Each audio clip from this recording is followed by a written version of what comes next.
अस्सलाम वालेकुम। मेरा नाम है मुबश्शिर लुकमान और आप देख रहे हैं मुबश्शिर लुकमान यूट्यूब चैनल। आप सबको पता चल गया है, सब जगह आ गया कि अख्तर मेंगल साहब ने हुकूमत से अलहदगी का ऐलान कर दिया और इससे पहले भी वो ऐसा करने का अंदिया दे चुके थे, मगर इस बार वो ये लाइन क्रॉस कर गए। अख्तर मेंगल साहब से पहले भी हुकूमत के दो अहम इत्तेहादी मुस्लिम लीग काफ GDA और MQM हुकूमत को छोड़ने की धमकियाँ दे चुके हैं, मगर बर वक्त उनको मना लिया गया था। पर अब अख्तर मेंगल साहब की हुकूमत से अलहदा होने के बाद एक बार फिर सियासी हलचल और बोलचाल की चहमगोइयाँ शुरू हो चुकी हैं। सब जानते हैं कि वफाक और पंजाब में तहरीक इंसाफ की हुकूमत इत्तेहादियों की बेसाखियों पे है और इत्तेहादी जब चाहें इस हुकूमत को हिला सकते हैं। PTI की हुकूमत छोटे बड़े सहारों के साथ खड़ी है, क्योंकि अगर एक भी इत्तेहादी अपनी जगह से खिसका तो हुकूमत दोनों जगह से घर चली जाएगी। हुकूमत सिर्फ 183 सीट्स के साथ कायम है, जिसमें 156 सीटें तो तहरीक इंसाफ की ज़ाती हैं और अगर अपोजिशन जमातों की तमाम सीटों को यकजा किया जाए तो 158 सीटें बनती हैं। अब कौमी असम्बली में हुकूमत बनाने के लिए 172 अरकान की सादा अक्सरियत दरकार होती है। MQM के साथ मुस्लिम लीग काफ के 5, बलूचिस्तान नेशनल पार्टी के 4 अराकीन कौमी असम्बली हुकूमत से अलहदा हों तो हुकूमत नहीं बच सकती। BNP मेंगल के 4 अराकीन के हुकूमती इत्तेहाद से निकलने के बाद तहरीक इंसाफ के हुक्मरान के पास कुल अब 182 सीटें हैं, जो कि हुकूमत बनाने के लिए दरकार अक्सरियत से अभी 10 नशिस्तें ज़्यादा हैं।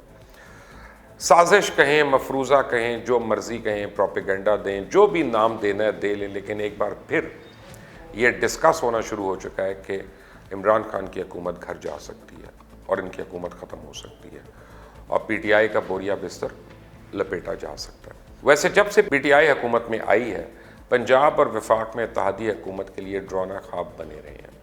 हर 1-2 महीने के बाद कोई ना कोई इत्तेहादी नाराज़गी का इजहार करता है, हुकूमत की दौड़ें लग जाती हैं। इसलिए कहा जाता है कि तहरीक इंसाफ की हुकूमत को अपोजिशन से ज़्यादा इत्तेहादियों से खतरा है।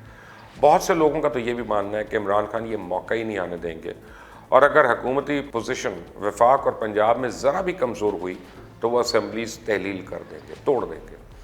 ऐसा लग रहा है कि तहरीक इंसाफ की हुकूमत को गिराने के लिए झटके दिए जा रहे हैं। कभी वफाक में इत्तेहादी अपने मुतालबात को लेकर रूठते हैं, कभी पंजाब में तहरीक इंसाफ के अपने मेम्बरान हुकूमत के खिलाफ बगावत की धमकियाँ देना शुरू हो जाते हैं। जनाब अख्तर मेंगल साहब की हुकूमत से अलहदा होने के बाद ये खबरें भी चलना शुरू हो गई कि इनकी डोरें जनाब जहांगीर तरीन के हाथ में हैं और जल्द जहांगीर तरीन के जनूबी पंजाब वाले दोस्त MQM और काफ लीग भी नया धमाका कर सकते हैं। पर अभी तक तो ये मफरूज़ा है, क्योंकि कल मेरी जब जहांगीर तरीन साहब से ज़ाती बात हुई तो उन्होंने टोटल इसको डिनाई किया था। बहरहाल एक और मफरूज़ा ये भी है कि अगर पंजाब में नून लीग और चौधरी बरादरान हाथ मिला लें तो बाजी बदल जाएगी। ये तो सबको मालूम है ना कि पंजाब में जोड़ तोड़ की सियासत चौधरी बरादरान से बेहतर तो कोई नहीं कर सकता। इसका अमली नतीजा चौधरी परवेज़ इलाही ने बतौर स्पीकर बनते वक्त वज़ीर आला पंजाब से ज़्यादा वोट लेकर दिखा दिया। अब याद रखें, अभी पंजाब में सिर्फ 12 वोट्स का फ़र्क है और ये 12 वोट अगर नून लीग को मिल गए तो वो किसी को भी पंजाब में वज़ीर आला बनवा सकते हैं। वैसे तो सरदार अख्तर मेंगल ने बड़ी प्लानिंग के साथ अहम मौके पर हुकूमत छोड़ी है और सबको अपनी सियासी सूझबूझ से हैरान कर दिया। हुकूमत से अलहदा तो वो प्रेस कॉन्फ्रेंस करके या ट्वीट करके भी दे सकते थे, मगर उन्होंने बजट तकरीर शुरू करने से पहले तालियों की गूंज में हुक्मरान इत्तेहाद से अलहदगी का ऐलान किया। ये टाइमिंग बड़ी क्रिटिकल है और इसके बाद सरकारी नशिस्तों पर वीरानी तारी थी।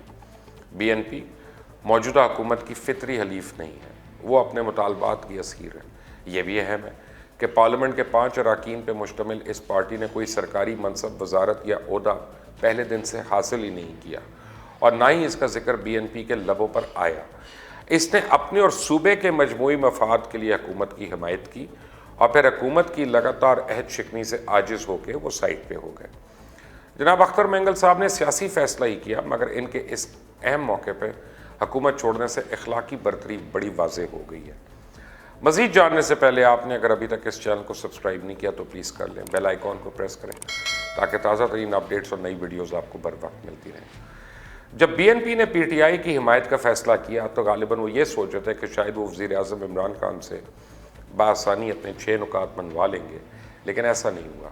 इंतखाबात के बाद खान साहब ने सुनी अनसुनी, कुछ लोग तो कहते हैं कि अपने वादों से मुकरे, कुछ कहते हैं कि बलूचिस्तान उनकी तरजीहात में शामिल नहीं रहा मेंगल साहब सियासी हवाले से कमज़ोर होते गए और इन 2 सालों में बीएनपी महज धमकी देने वाली पार्टी बनकर रह गई थी। फिर अख्तर मेंगल साहब ने वो कर दिया जिसकी हुकूमत और शायद बहुत से लोगों को उम्मीद नहीं थी। अक्सर तज्जियाकार और हुकूमती अरकान को लगा था कि वो डराते रहेंगे मगर हुकूमत का साथ नहीं छोड़ेंगे।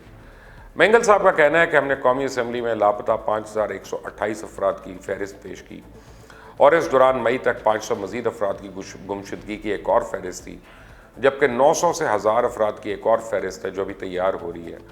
ये तमाम लोग तहरीक इंसाफ की दौरे हुकूमत में लापता हुए और इस सूरत हाल से वाज़ेह होता है कि हमारे मुतालबात और बुनियादी मुतालबे में कोई पेशरफ्त नहीं हो रही। बलूचिस्तान की डेमोग्राफी में तब्दीली के खिलाफ कानून साजी के लिए मुसव्वदा अभी तक कौमी असम्बली की स्टैंडिंग कमेटी में पड़ा हुआ है। अफ़गान मुहाजिरीन की वापसी का ऐलान हुआ, इस पर अमल दरामद नहीं किया गया। सेहत, तालीम, मादनी वसाइल और इंफ्रास्ट्रक्चर, गवादर के माहीगीरों के मसाइल पर भी सिफर पेशरफ्त हुई। और गुज़िश्ता बरस हुकूमत से अलहदगी के ऐलान के बाद मैं और वज़ीर आज़म ने मुलाकात के बाद हिमायत जारी रखने के बारे में इनका कहना है कि उन्होंने गुज़िश्ता मरतबा भी उन्हें मुतंबे किया था और 1 साल का वक्त दिया था और इस दौरान हुकूमत यकीन दहानी कराती रही। वज़ीर आज़म से मुलाकात में कमेटी भी बनाई गई। उन्होंने बताया कि पहले जहांगीर खान तरीन की सरबराही में कमेटी थी, इसके बाद नईम उल हक को सरबराह बना दिया गया, दोबारा जहांगीर तरीन को सरबराह बनाया गया, फिर इनको हटा के अब परवेज़ खटक को कमेटी में रखा गया। इस सूरत हाल सिलसिला बेरब्त हो जाता है। कमेटी को मसाइल और सूरत हाल को दोबारा से समझाना पड़ता है और इस तरह पूरा अरसा सिर्फ इन कमेटीज़ में गुजर गया। इस सब के बाद सरदार अख्तर मेंगल का कहना था कि हमारी सेंट्रल कमेटी ने फैसला किया है कि अब इसके अलावा कोई चारा नहीं कि हुकूमती इत्तेहाद को खुदाफिज कह के निकल आए।